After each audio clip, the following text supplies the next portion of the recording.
1991년 여름 부산 사구의 한 조용한 골목. 3명의 아이가 사라졌습니다. 그리고 지금 30년이 넘는 세월이 흘렀지만 그 누구도 그 아이들이 어디로 갔는지 모릅니다. 1991년 7월의 어느 날 오후 3시. 장맛비가 잠시 멎고 햇살이 비치던 여름날이었습니다. 부산 사하구의 한 주택가. 세 남매는 집 앞 골목길에서 친구들과 놀고 있었습니다. 초등학교 2학년 유치원생, 그리고 막내는 겨우 4살. 형과 누나를 졸졸 따라다니던 귀여운 막내. 엄마는 부엌 창문 너머로 아이들의 웃음소리를 들으며 조용히 저녁 준비를 하고 있었습니다. 엄마, 우리 금방 다녀올게요. 그것이 그들의 마지막 인사였습니다. 시간은 흘러 어느새 오후 4시. 엄마는 저녁 식사 시간이 다가오자 아이들을 부르기 위해 골목으로 나왔습니다. 하지만 골목은 이상할 만큼 고요했습니다.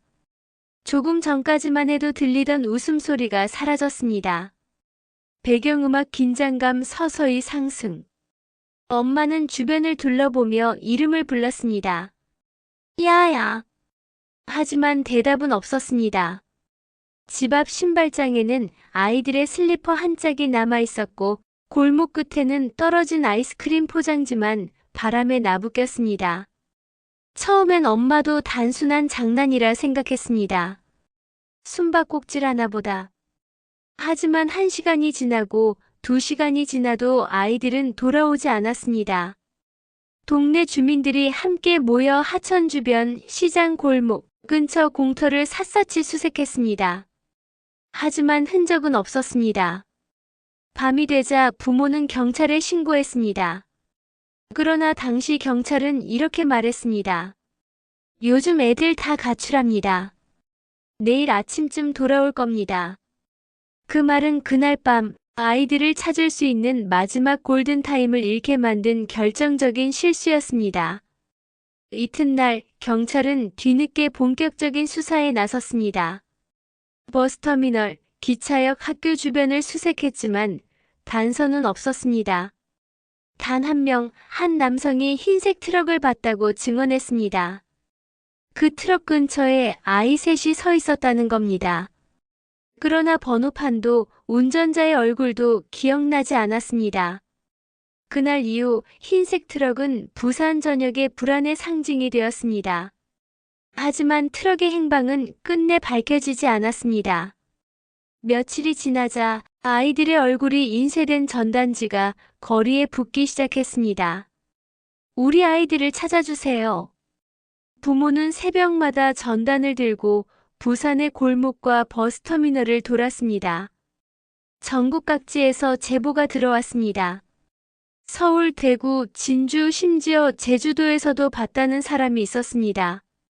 하지만 모두 신빙성이 떨어졌습니다. 아이들이 살아있다는 생각만으로 버틸 수 있었어요. 어머니의 말. 수사는 점점 방향을 잃어갔고 사람들의 관심도 차갑게 식어갔습니다.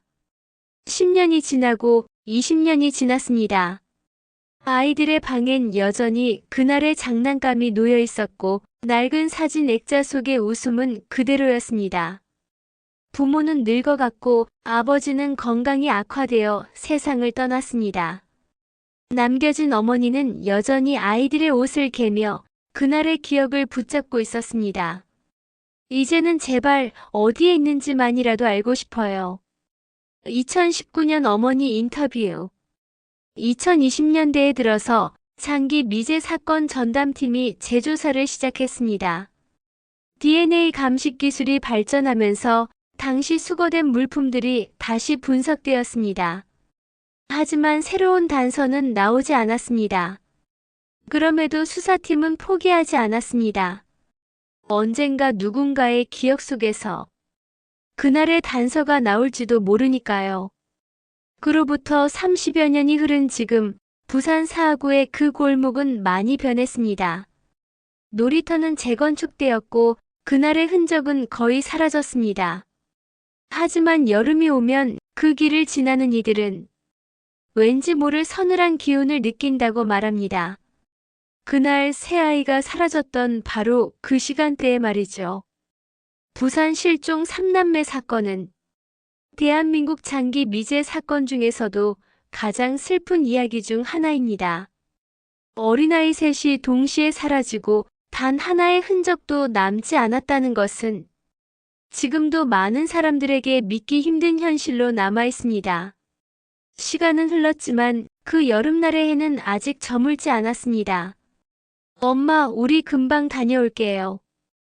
그 한마디가 지금도 어딘가에 메아리치고 있을지도 모릅니다.